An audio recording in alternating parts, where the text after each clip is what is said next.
I just say to people, be really careful.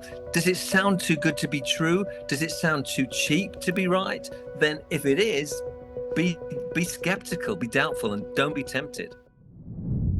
Our next guest is a UK doctor who has been deepfaked so many times, he's had to hire help to slow the spread of dangerous misinformation. Take a look.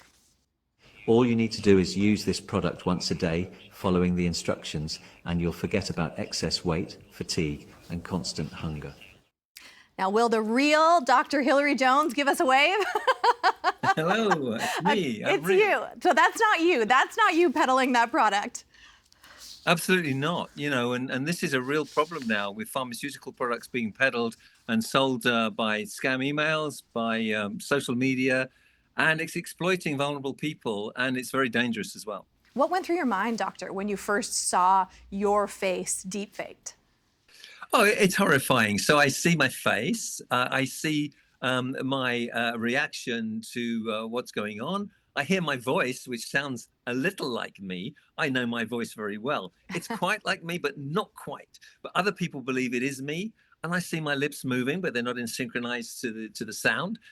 This is something that I seem to be selling, but I've never had anything to do with this fake product, which purports to do everything for everybody. It's not true.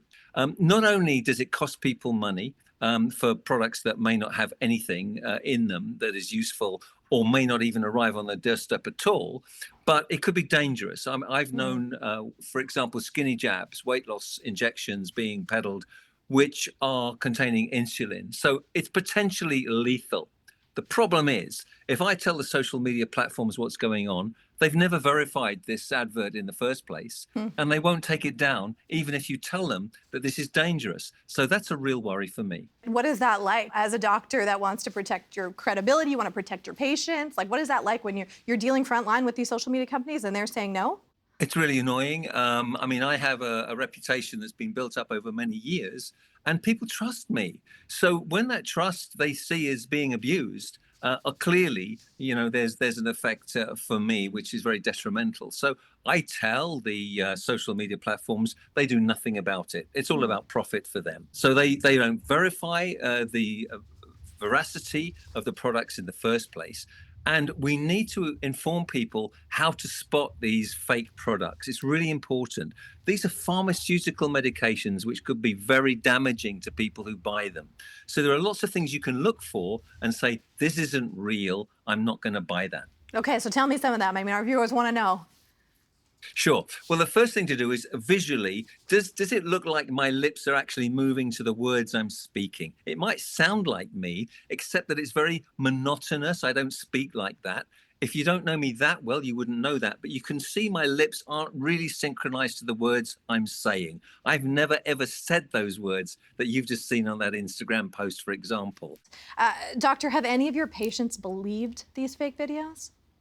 Yeah, unfortunately, I get emails from patients saying, I thought this was a real product. I bought it. It didn't arrive or it didn't do anything. It cost me, $60, £60, whatever. And I was conned. And I say, look, I'm really sorry, but this was nothing to do with me. I will report it to the social media platforms who unfortunately don't do anything. And I would encourage people to take the packaging to the regulatory authorities. So in the UK, it would be the Medicines and Healthcare Products Regulatory Agency. You would have a different one in Canada.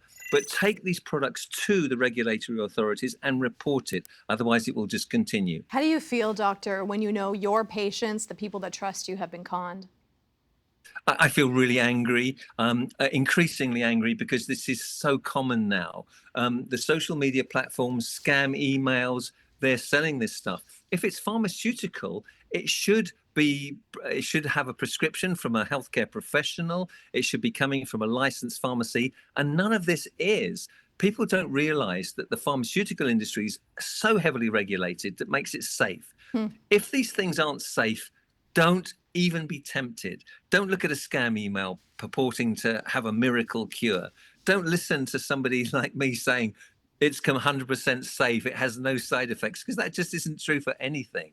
So just be very skeptical about anything that's advertised. If it is advertised, it could be real, but go to the official website, check it out, see if it's got certification, see if it's approved by the regulatory authorities. Don't be scammed. It's so easy to be scammed, and I feel really angry about it. I understand you employ a social media specialist to try and monitor this, get this off the web.